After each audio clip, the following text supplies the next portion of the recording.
बीडमधील मोर्चा दरम्यान नरेंद्र पाटील चांगलेच आक्रमक झाले। धनंजय मुंडे यांनी राजीनामा द्यावा अशी मागणी नरेंद्र पाटील यांनी केली आहे। अजित पवार यांनी या माणसाला हाकलून द्यावं असं विधान सुद्धा नरेंद्र पाटलांनी केलंय। धनंजय मुंडे जोपर्यंत हा निकाल लागत नाही तोपर्यंत मंत्रिमंडळामधून अजितदादा पवारांनी त्यांना हाकलून काढलं पाहिजे। एक तर या केसमध्ये 302 मध्ये खटका रस्त्यांमध्ये त्याचं नाव आलं पाहिजे, वाल्मिक कराडला अटक झाली पाहिजे, ही केस अंडर ट्रायल चालली पाहिजे, ही फास्ट ट्रॅकवर चलतात म्हणून सरकारने जाहीर केलंय तोपर्यंत धनंजय मुंडे साहेबांचा राजीनामा घेतला पाहिजे। ही आमची कळकळीची विनंती आहे साहेब, आमचं काही राजकारण नाही। परळीत आकाची जमीन, मांजर सुंब्याला हेत जमीन, जाधव नावाच्या रसाळांची घेतली, रसाळ जमीनच नाही त्या रसाळांची जमीन आहे। आणि वाल्मिक अण्णाला काय टाकायचंय पोहायचं ते नसते का,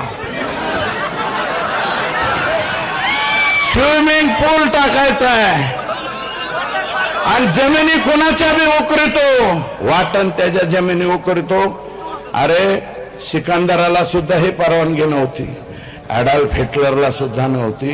नवीन ॲडॉल्फ हिटलर तयार झाला का काय बीड जिल्ह्यात, नेमकं काय झालं?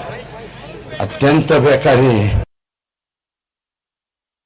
असं आहे की या बीड जिल्ह्याचा सत्यानाश कोणी केला असेल तर इथल्या पोलीस प्रशासनाने आणि इथल्या पालकमंत्र्यांनी। दस साहेब, मी सभागृहातही बोललो होतो आणि आजही बोलतोय, आका बिका काय नाही, आकाचा बाप कोण आहे? कोण आहे? अजून जरा जोरात सांगा। एवढी जनता सांगते तरी आपण नाव नाही घेत। अहो, एवढ्या जनतेला माहिती आहे आकाचा बाप कोण आहे, तर त्याला मंत्रिमंडळात ठेवलंय कशाला? त्याला मंत्रिमंडळात पहिला आखला। ज्यांनी या वाल्मिक कराडच्या पाठीमागे आपली शक्ती उभी केली ते धनंजय मुंडे मंत्रिमंडळामध्ये असल्यास या केसमध्ये कोणालाही न्यायाची अपेक्षा नाही। आणि म्हणून या निमित्तानं मी मुख्यमंत्री आणि अजितदादांना विनंती करतो की या केसचा निकाल जोपर्यंत आरोपीला फाशी होत नाही तोपर्यंत त्यांचं मंत्रिपद काढून घ्यावं। एक निपक्षपातीपणे हा तपास झाला पाहिजे, ही बीड जिल्ह्यातल्या सर्वसामान्य माणसाची मागणी आहे। माझा सवाल आहे आमच्या पंकुताईंना, पंकुताई मला सवाल आहे तुमचा, संभाजीनगरला तुम्ही एअरपोर्टवर उतरला, 12 तारखेला तुम्हाला 12 डिसेंबर ही गोपीनाथजी मुंडे साहेब यांची जयंतीचा दिवस मान्य करतो मी, तुम्हाला जायचं होतं तिकडं पण वाकडी वाट करून तुम्ही संतोषच्या घरी का गेला नाही? तो का नाही गेला हा सवाल आहे माझा, तुम्ही का गेला नाही? किंवा फक्त बोलतात कोरड का? कुणीकडे नेली? आणि तुम्ही गायरान जमीन शिरसाळ्याची अख्खीच्या अख्खी ढापली। अरे 1400 एकर का हेक्टर जमीन होती, सगळीच्या सगळी ढापली।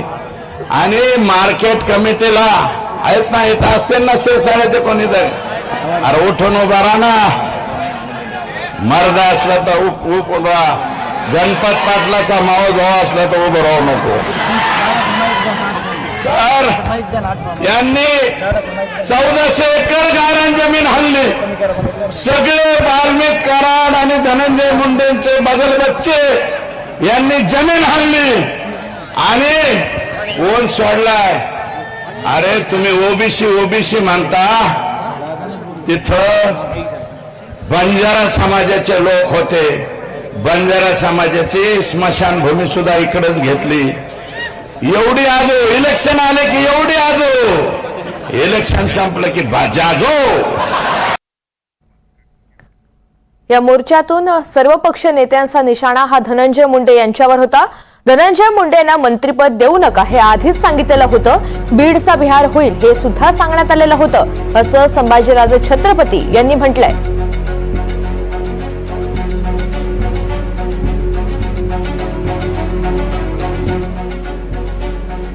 आणि ज्यावेळी मी त्या घरच्या मंडळीला भेटलो, बोललो, त्यांची चर्चा केली, अनेक लोकांनी आपली मतं व्यक्त केली तिथं. आणि एकच निर्णय मी घेतला, तो निर्णय हा होता. मी सगळ्यांच्या समोर जाहीरपणाने मी त्यावेळी बोललो की हा जो मोर्चा आहे त्या मोर्चाचा आश्रय देतात जो कोण आहे तो धनंजय मुंडे. मी नाव घेऊन सांगतोय, नाव घेऊन कोट घेऊन सांगतोय. छत्रपती केव्हा कोट करत नाही, तरी मी कोट घेऊन सांगतो, तो आश्रयदाता धनंजय मुंडेला मंत्रिपद देऊ नका हे मी त्यावेळी सांगितलं होतं.